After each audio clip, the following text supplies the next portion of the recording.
And why I pulled those four folks together, because I love their work. Yeah. And I was like, oh, this would be a dream to have their work talk to each other. Yeah. But yeah, it feels like, a play with time and a play with like power and who has the right to decide what and how an art space should be, which I feel like you're doing so much, like changing up and switching up inside here. Yeah, well, just hearing you talk about the role and the way that kind of like a facilitation model of curation, or like a kind of support system architecture form of curation, or just like organizing, just reminded me, we've been talking a lot about Anna Halpern here. Scoring was a big theme for my time in the house.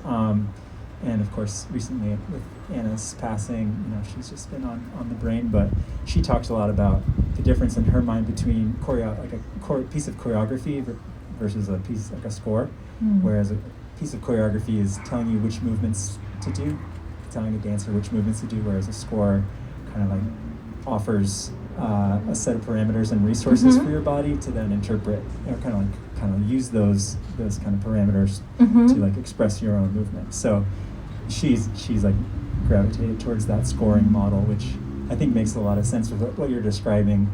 You kind of were in that show deciding on some parameters and some conversations, and then just doing your best to steward in the artists into a group conversation. Yeah. Did you start? At what point did you start planning it? Was it pre-pandemic? Yeah, and then yeah. It kind of took new shapes. Yeah, it was planned probably like in the works for probably like a year prior to last summer, which it was supposed to open. Got it. Or like in the working since I joined the council, but kind of like the set artists were decided like I guess a year prior or so. And like in that time, like I was like, I want to include local artists, of course, and artists of color, and like those folks moved because of the pandemic. Right. And so it was kind of like, oh, okay, what even is, like these are still people's homes, even though they got, left because of work or tectonic house shifts, or whatever. Yeah. And yeah, it was kind of like a waiting game too, because SOX was like, we don't know if we can open, when that'll happen. Like, we're gonna make this happen, but we don't know when. Yeah. And I was leaving for grad school at that moment, so it was kind of like, these are like all the things are brewing. They're like all these artists that I love are in the pot, like ready to go whenever. Yeah. And luckily they were down to stay on board, but it was a little bit like, oh, we don't know about the timing. Yeah. And but again, that comes back to like the responsiveness, like this kind of like high degree, everyone can kind of really let their practice and their projects be what they need, or like kind of shape it. Not just, I feel like so often with proposals and shows, again, you like, there's like this kind of speed at which you need to like clarify your idea, and then you're kind of with that idea, it's like you're married to it in this way that's like a little bit there's less like fluidity in the reality of like how like you might totally change how you feel about your project. And how it's a pandemic, and it's really hard to make art, and it doesn't make sense to make art, and it doesn't make sense to have art be in spaces that no one can see. So trying to like listen to all those things, and also like hold on to this vision, but also be like, it might look totally different than I originally thought it would be, and that's okay. Yeah. I sat in the gallery with Kimmy one of the days that there was a office hours. Yeah, office hours for the library of the Center for Liberatory Practice. Right. So, and that seemed like a project. Was that a project that was already in the works pre-pandemic? I know that there was like a strong current of like exploring forms during the pandemic, and almost like came into more. There was like more of a need to put it into motion during the pandemic, or there was like a lot of ways that seemed to activate it. Yeah. But that was. I'm glad that you got to go sit with them. Yeah, we sat. We had a nice sit. It was like it was very. It's just nice to be in there. I also imagined that you had imagined initially like it's such a community-driven Mm-hmm. space and an idea, so I imagine you must have thought of it filled with people initially, and so to kind of change that towards this like very intimate kind of, experience of the space, though it does express this kind of like broader being together, but imagining being together. When I was kind of tossing the idea of the show around to the artists, I was like, part of the budget will be to have everyone come and like install the space and be almost like a residency or kind of like let the space guide how the work gets made. And, come in for 2 weeks, and then it would be like, first one artist would put stuff up, then another one in collaboration or side by side someone else working, and like very much, I don't know, breaking and also transforming the way that we view art. And then that wasn't safe to do. So it felt exciting that Kimmy's piece in particular was like very participatory, and even though it couldn't be collectively activated, that it was like hands were present and like participation was present, and it could be done one-on-one. So like Amanda's pieces were supposed to be worn and like taken home, but they have their own lives. Exactly. I wonder, I feel like so much of your work and so much of the ways that you work that inspires me is like cumulative and like things and time inspiring the work, and I wonder if you could talk more about like the process of being here and like installing the work and making it. Well, I guess kind of like in terms of how this came to be, I mean, there was an invitation to get involved in some way, which again was more in the midst of the pandemic, so there was more of a sense of like an open conversation towards what that form should be or what it should take. So kind of foregrounding the residency aspect made a lot of sense, as far as not being clear to what extent a public engagement would be available, but knowing that there's like an infinite amount of inspiration to just being in the house and having the opportunity to work from the house and work kind of in conversation with David Arland in this house. So that kind of like led the way. And we were just talking this morning how fortunate it's been that there's this like kind of this gentle opening and kind of sense of return to community as things have been able to come towards an exhibition here. But to start, I was really just getting to know this place and kind of like feeling it as a house as well as an artwork.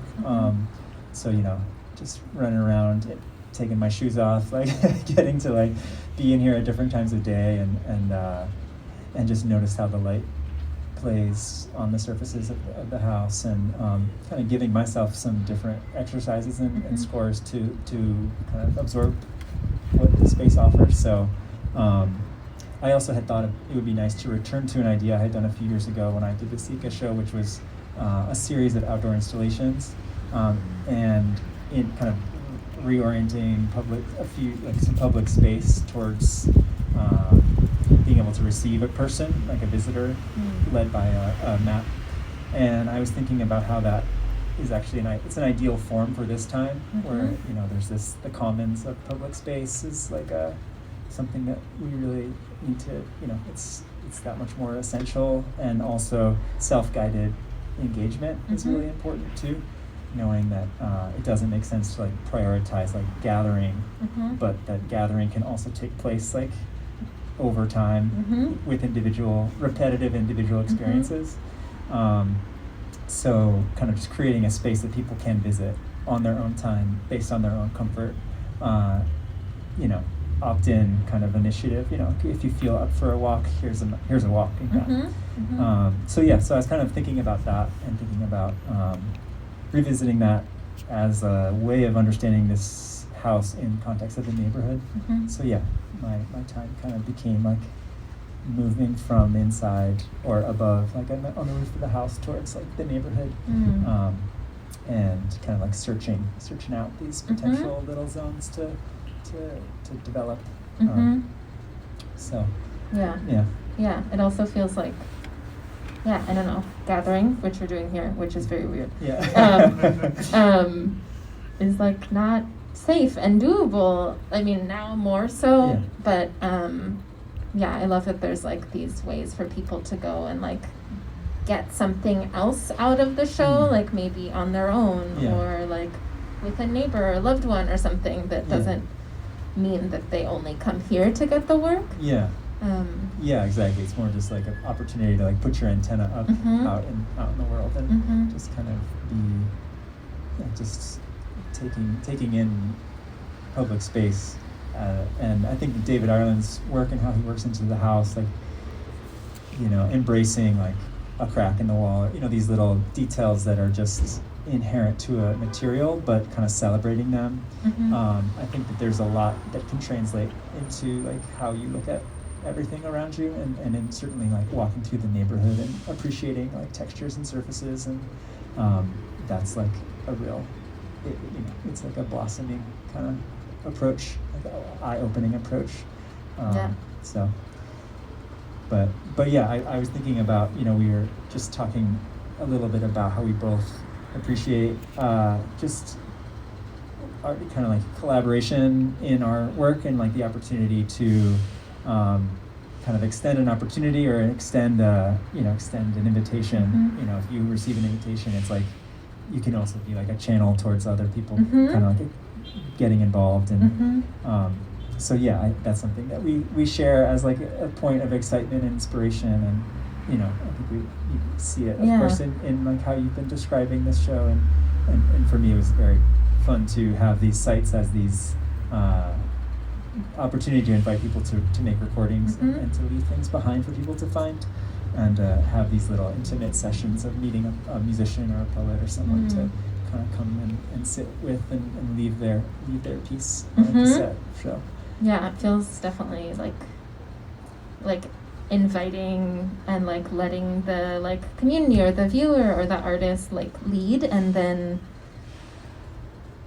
I don't know, letting them decide where the future of the work goes, which I feel like is such the exciting part of like visioning or curating or creating space. Exactly. Or the parts that I'm excited about it. I'm like, oh yes, when there's like, it's not just like the person tasked with making the show decides. It's like, oh wait, the viewer has such an important part of the future.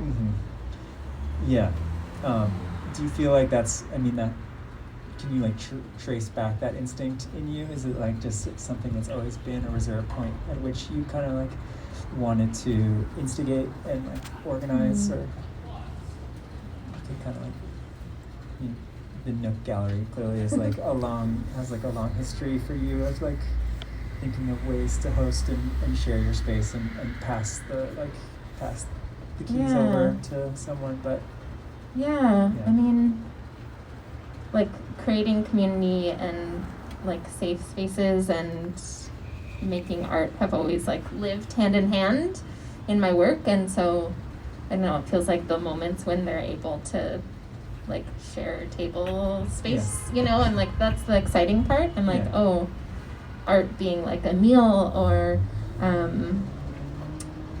being able to like give physical space or visibility to histories that don't often get told or shared in art spaces. I don't know, I think, you know, as an artist who like, you know, is showing work and those kind of things, I'm so critical of like how used to we are of the ways that art should be, and so sick of that. And so, I don't know, the moments when there can be conversation and poets and teachers and writers and chefs and community activists like sharing space is when it feels like that's when we're doing it. Exactly. So I don't know, inching and like visioning towards that always. You're in grad school now, and how do you have you found like do you kind of are you prioritizing? I mean, it's all entwined as far as like studio work or like distinct object creation and organizing. And do you feel has it been like a mixture of all the things in grad school so far, or how have you kind of been reckoning? Because it can be like a lot to like focus on, Yeah.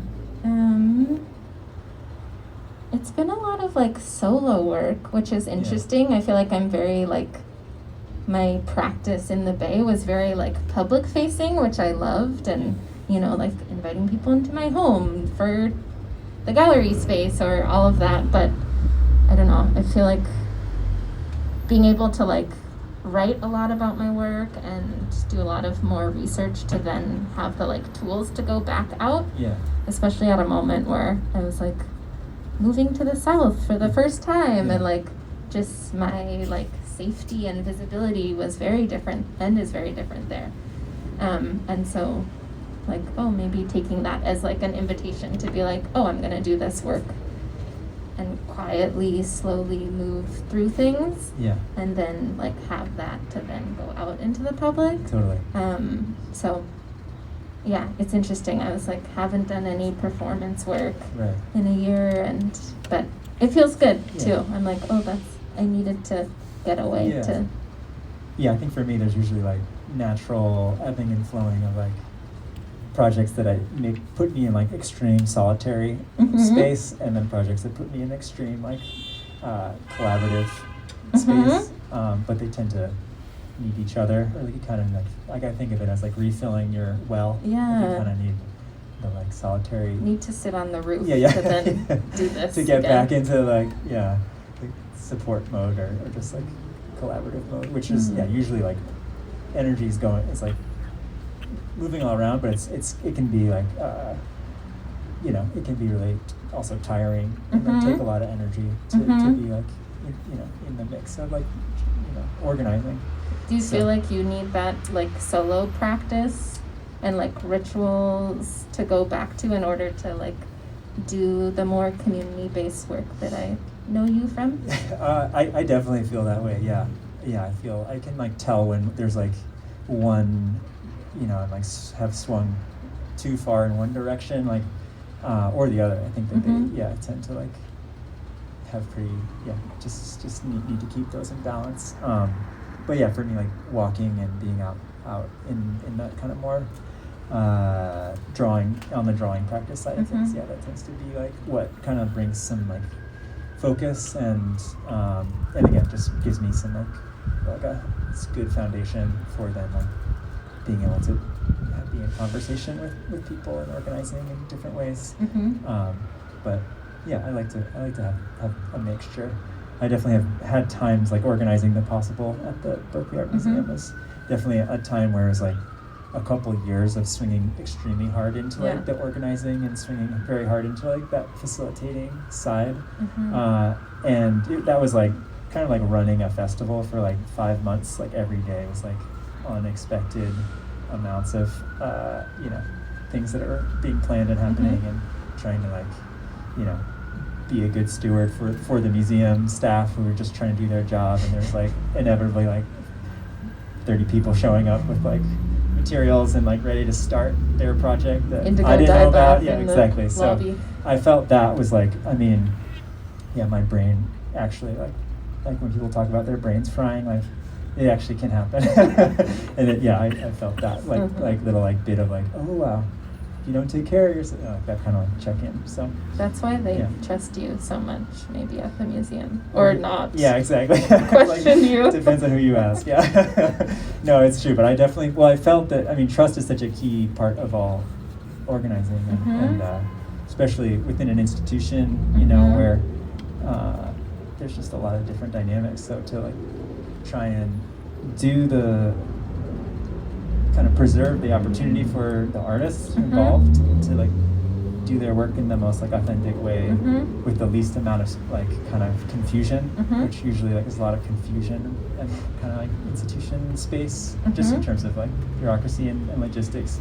So try and like take that out of the equation as much as possible, which then I realized like I put myself like as like a thin membrane between like all the like security and like registration staff. I know, and, I'm like, thinking of many email yeah, chains right now. Yeah, so we also have worked together at the Berkeley Art Museum,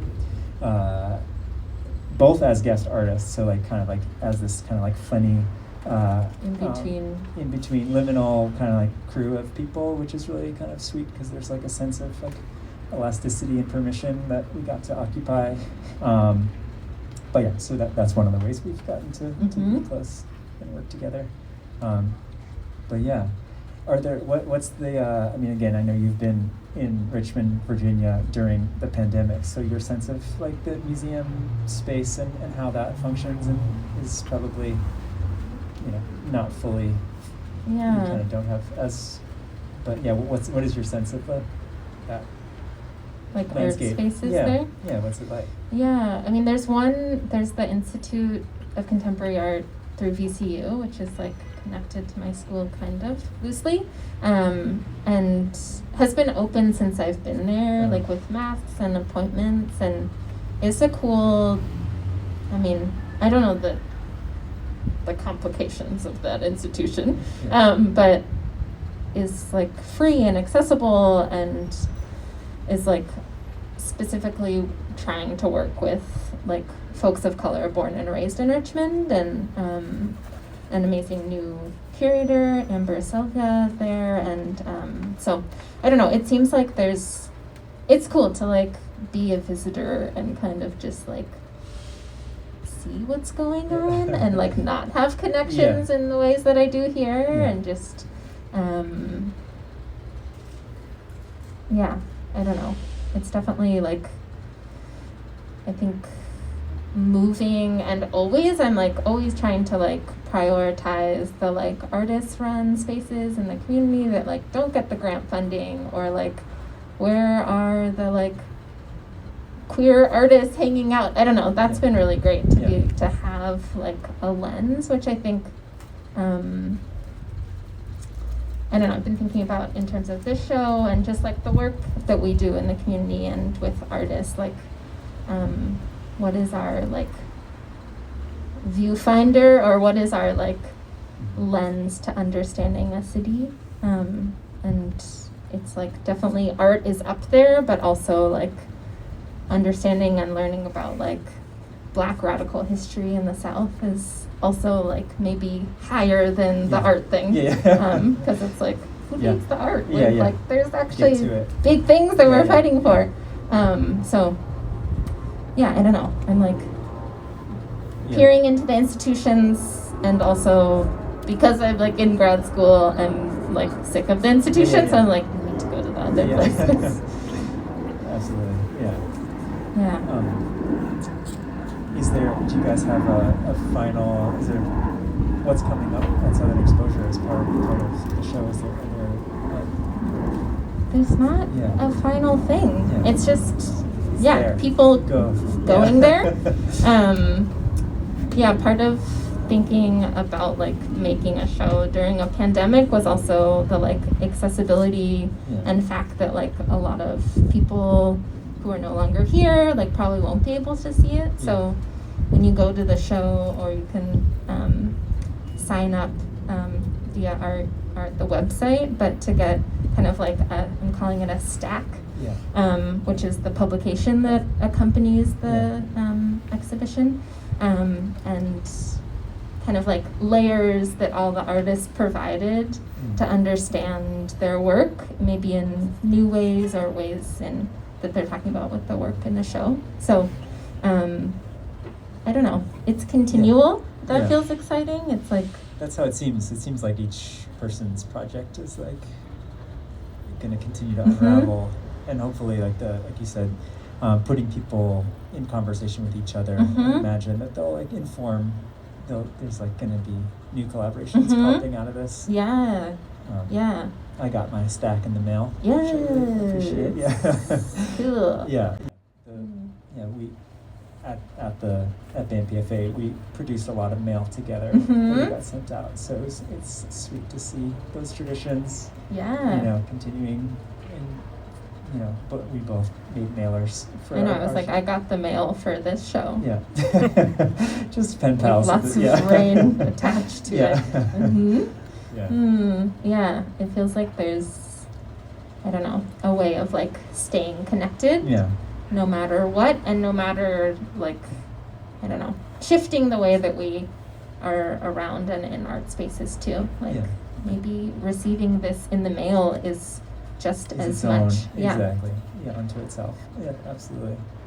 Yeah. Mm. Yeah, I felt that. I always feel that. I just like collating. Yes. Just love stuffing envelopes and putting on stamps. Yeah. Does Henry send mail? Henry sends mail. Yeah, Henry's my 4-year-old. He's featured in the show. But yeah, his H's. Exactly. Yeah. He's been working on his letters.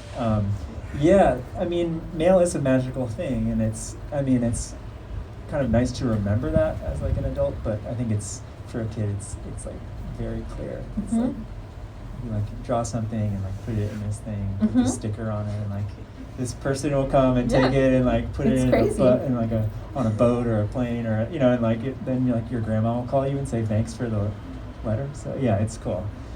He likes it. We kind of have like mail sessions. Like we'll just like sit down and mostly I feel like he's just like his like little like art table zone is just filled with treasures, and so